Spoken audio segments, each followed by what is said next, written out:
Hola y bienvenidas y bienvenidos. Hoy nos sumergimos en una figura fascinante, Johanna Schopenhauer y su novela corta La nieve. Exacto. Vamos a usar fragmentos de la obra y también la introducción crítica de Luis Fernando Moreno Claros. La idea es explorar a esta autora, que a menudo queda un poco a la sombra de su hijo, el filósofo Arthur Schopenhauer. Y es una pena porque Johanna tiene una entidad propia muy potente. Johanna Schopenhauer, para situarnos, nace en Danzig en 1766 y muere en Jena en 1838. Y un dato clave: fue de las primeras escritoras profesionales en Alemania que firmó con su nombre. Que no es poco, ¿eh? Pensemos en la época. Los prejuicios contra las mujeres intelectuales eran enormes. Muchísimos. Así que usar su propio nombre, en vez de un seudónimo masculino o el anonimato, era toda una declaración de intenciones. Mucha valentía. Pues esa es un poco nuestra misión hoy, adentrarnos en su mundo, su vida, esa relación tan compleja con Arthur, su carrera como escritora. Y cómo todo eso se refleja, o no, en su obra, en concreto, en La nieve. Buscaremos esas conexiones entre vida, literatura y, por qué no, filosofía. Sí, queremos ofrecer una exploración con estilo y cierta profundidad. Empecemos por sus inicios.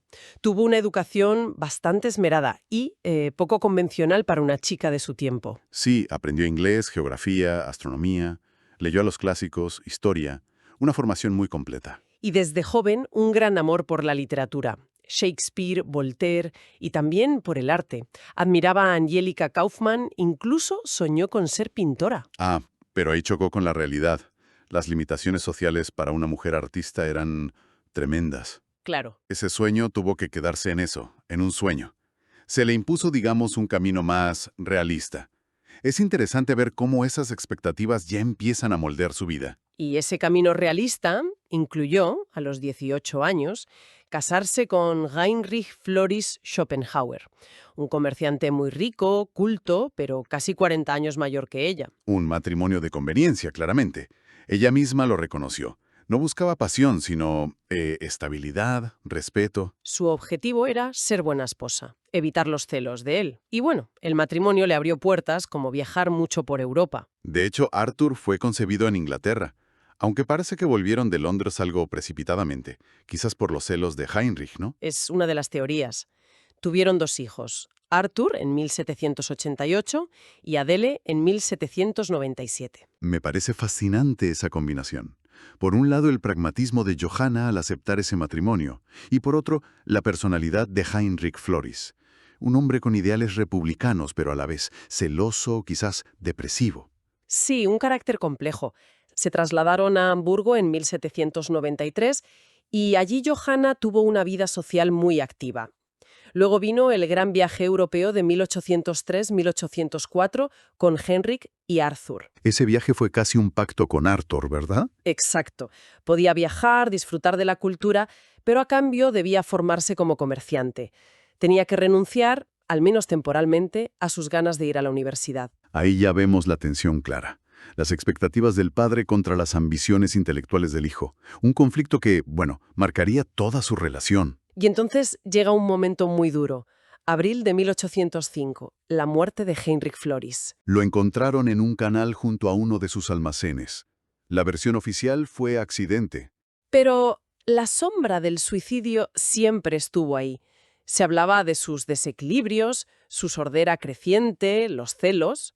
Y claro, no podemos olvidar la acusación que Arthur lanzó después. Eso es amor de mujer, dijo, insinuando que Johanna, bueno, no guardó el luto apropiado o incluso que se alegró. Una acusación terrible. No vamos a entrar a juzgar, pero es evidente que ese suceso envenenó aún más la relación madre-hijo. Sin duda, tras la muerte de su marido, Johanna heredó una fortuna importante. Y toma una decisión radical. Liquida los negocios familiares y se muda con Adele a Weimar, en 1806.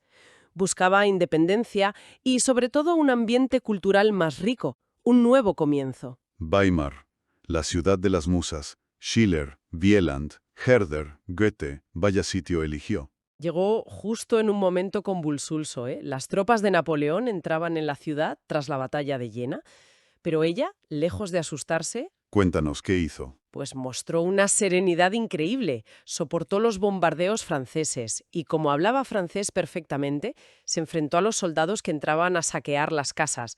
Les ofrecía comida, vino, calmaba la situación, Vaya temple. ayudó a sus vecinos, se ganó el respeto de todo el mundo casi al instante. Eso dice mucho de su carácter. Pragmatismo, valentía, una capacidad de gestión en plena crisis. No era solo una dama de sociedad. Para nada.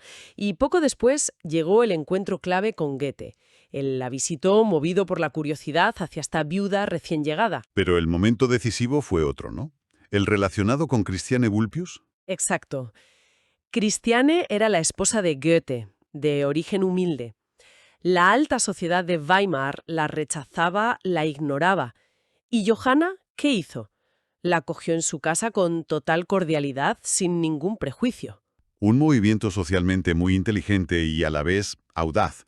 Al dar legitimidad a Christiane, se ganó la lealtad incondicional de Goethe. ¿Y tener a Goethe de tu parte en Weimar? Era tenerlo todo. Eso fue fundamental para el éxito de su salón literario. Su salón se convirtió en el más famoso de toda Alemania y era muy particular, muy inclusivo. Su lema era «Cada cual vale aquí por lo que demuestra ser». Rompía con las jerarquías sociales tan rígidas de la época. Por allí pasó lo más granado de la cultura alemana. Los hermanos Humboldt, los Schlegel, Tieck, Werner, Mendelssohn. Y claro, Goethe era el gran atractivo, el invitado estrella. Johanna le escribió a Arthur una carta describiéndolo. Sí. ¿Qué decía? Decía algo así como: «El círculo que se reúne en torno a mí no tiene parangón. Tomamos té, charlamos, nuevas publicaciones, dibujos, todo se trae a mi casa, aquí se comenta, se pondera, se ríe. Goethe se sienta ante su mesita, pinta y habla». Esto sí que es vida, ¿verdad? Se la ve feliz, realizada. Es que esos salones eran mucho más que reuniones sociales. Eran verdaderos centros de creación y debate cultural. Y el de Johanna, con esa apertura, era casi un experimento de meritocracia intelectual, un reflejo de ideales ilustrados. Mientras tanto, Arthur, ya liberado de la promesa de ser comerciante, había vuelto a estudiar. Pero su carácter... Complicado desde joven, ¿no? Sí, Lo expulsaron pronto de Gotha por arrogante.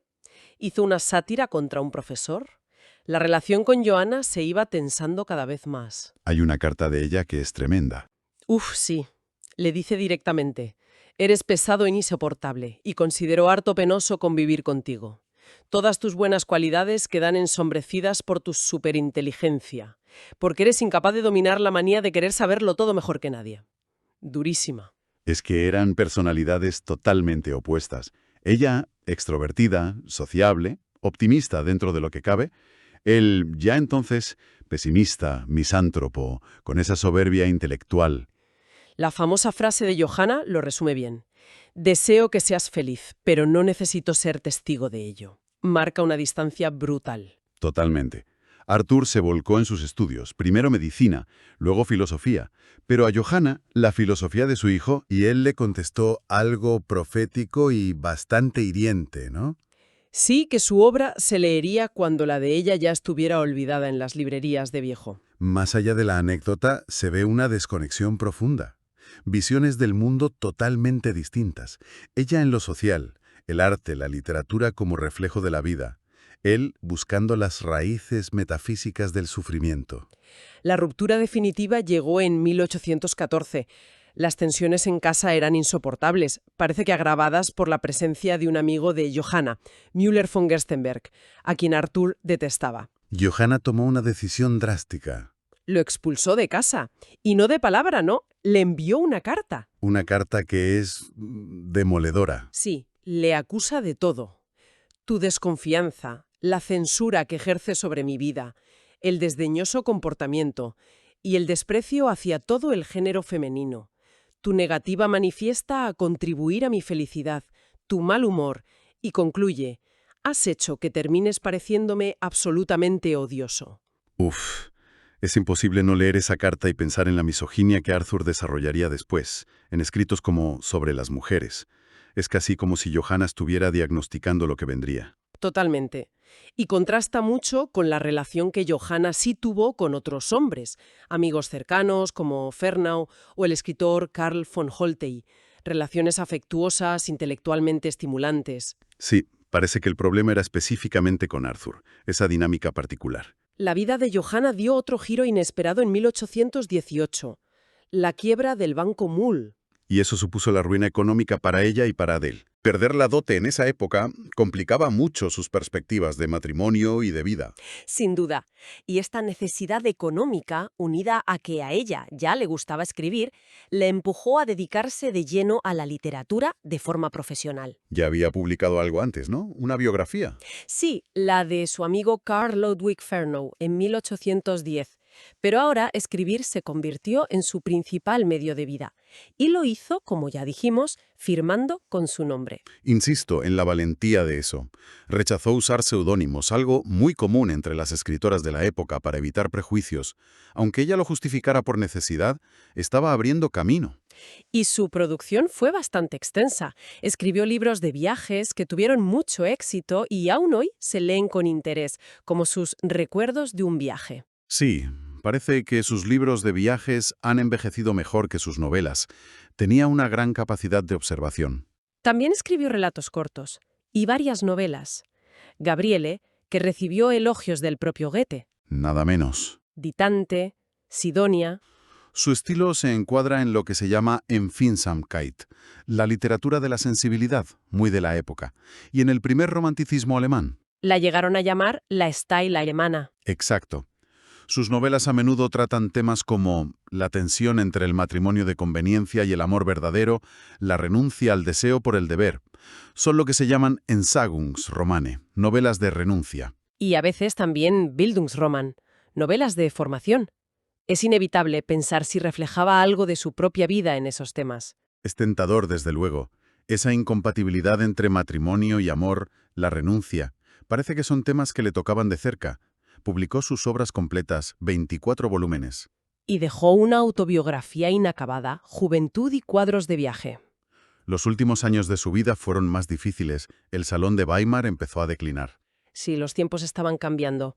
La Restauración trajo un ambiente político y social más conservador, menos abierto.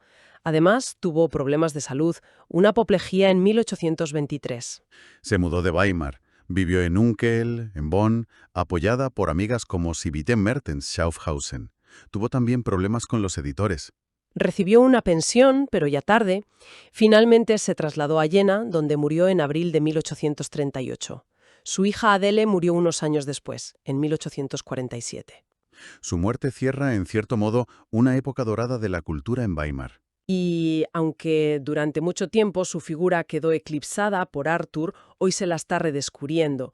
Sus memorias, sus libros de viajes y también sus novelas como La nieve, que es la que vamos a explorar ahora un poco más a fondo. Me parece una excelente forma de acercarnos a su mundo interior. Pues entremos en La nieve. La novela nos presenta a una pareja protagonista muy particular, el conde von Strahlenfels. Un hombre ya mayor, o que aparenta serlo. Grave, melancólico, como envejecido antes de tiempo por algún dolor profundo. Y junto a él, su esposa, la condesa Celestine. Joven, grácil, amable, admirada por todos, muy fiel a su marido. Pero la gente los ve y piensa: Que parecen padre e hija.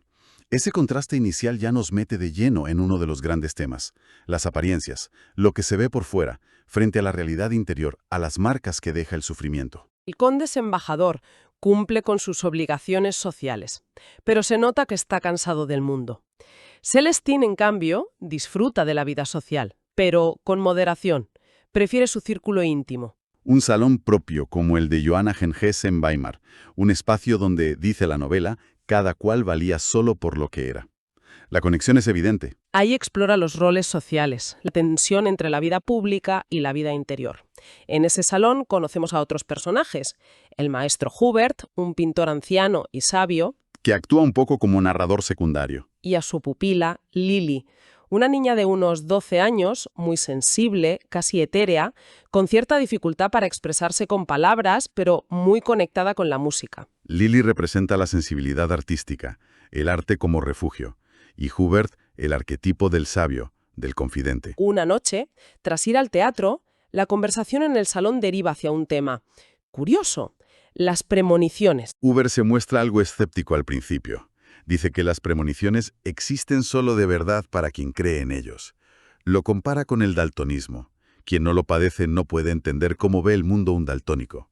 Pero luego admite que un suceso triste en su pasado le convenció de que existe algo así como una capacidad premonitoria.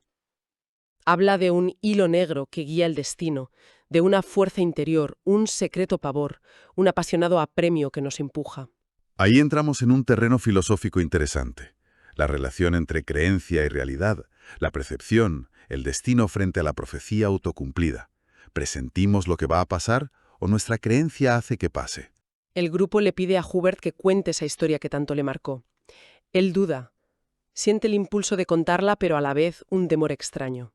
Dice sentir una conexión con el lugar donde están, un confuso sentimiento al que quizás debería denominar realmente premonición. La historia que trata sobre una premonición es metaliteratura pura.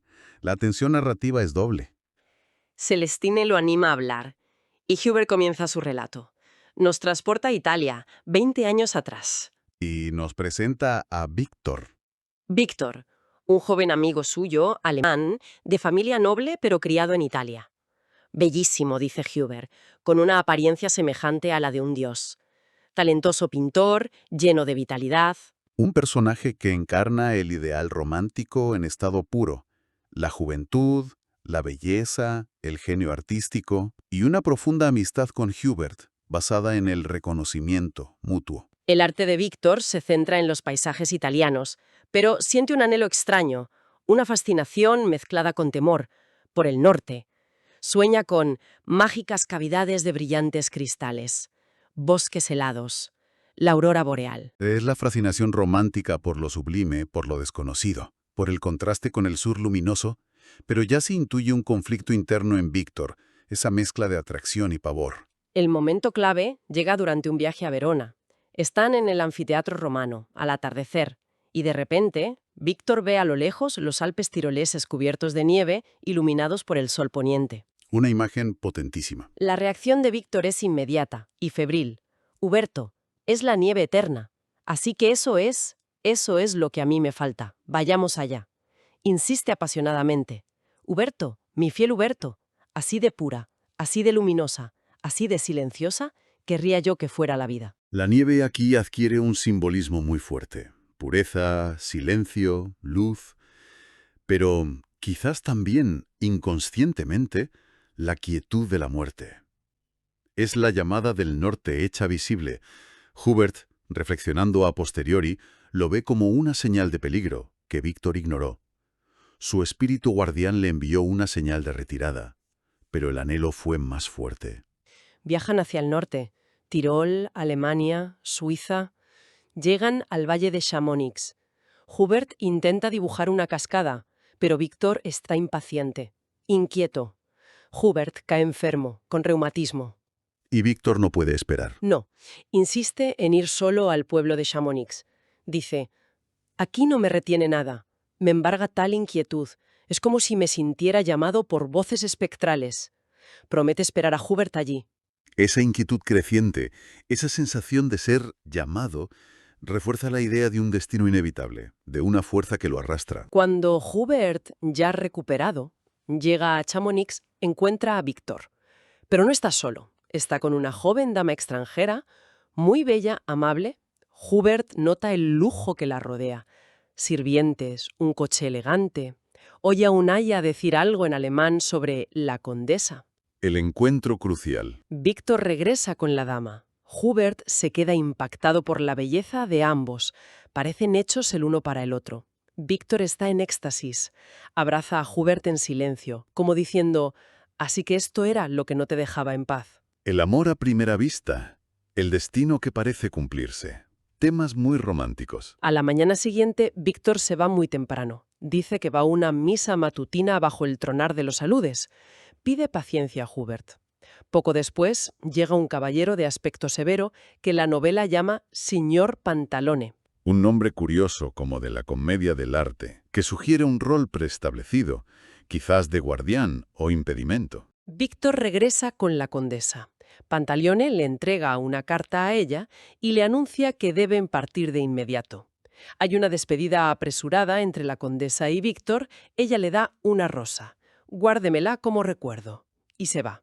Una despedida abrupta, que deja a Víctor desolado.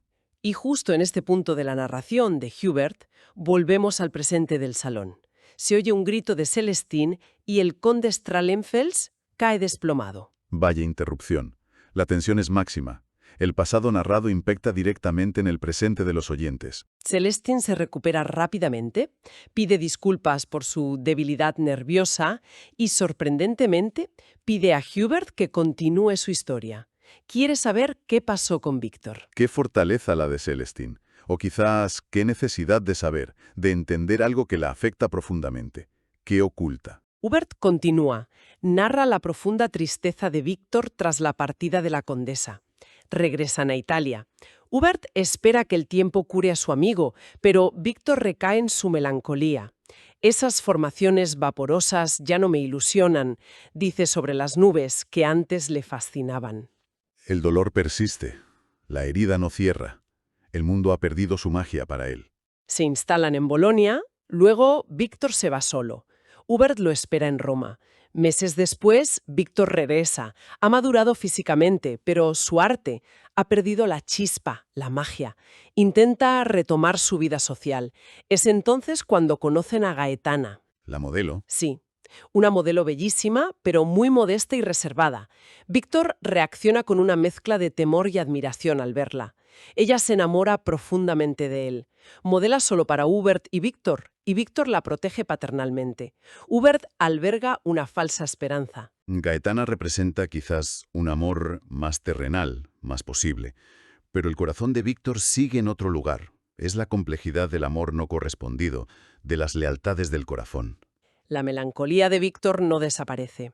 Y un año después del encuentro en Chamonix, vuelve a huir en secreto. Otra vez la huida, el ciclo de la obsesión. Gaetana cae en la desesperación. Víctor regresa meses después completamente destrozado. Ha vuelto a peregrinar a Chamonix. Nunca más volveré a verla, le dice a Hubert. Y finalmente le revela el desdichado enredo, la historia de la condesa. Ahora viene la historia dentro de la historia. Exacto. Hubert narra lo que Víctor le contó sobre Marie, la condesa. Era hija del barón Hermann. Este barón tenía un gran amigo, el conde Amadé. Un día, por un terrible accidente de caza, Hermann mató involuntariamente a Ana, la hija pequeña de Amadé. ¡Qué tragedia! La culpa, el destino, las consecuencias imprevistas de un acto. Temas muy potentes. La culpa consumió a Hermann. Amadé también quedó destrozado. Perdió a su esposa y a otros hijos poco después. Solo le sobrevivió un hijo varón, Stanislaus. Destinos rotos por la fatalidad. Hermann, para intentar expiar su culpa y quizás salvar su propia cordura, ofreció a su futura hija Marie en matrimonio al hijo de Amadé, Stanislaus. Un pacto terrible. Una vida ofrecida como reparación por otra. La madre de Marie, temiendo por la salud mental de Hermann, intercedió ante Amadé, quien finalmente aceptó el pacto. El joven Stanislaus, siendo casi un niño, tuvo que jurar que se casaría con Marie, que aún no había nacido o era un bebé. ¿Qué carga tan pesada sobre los hombros de esos niños? ¿El deber filial, los matrimonios concertados como instrumentos del destino familiar? Stanislaus fue educado lejos.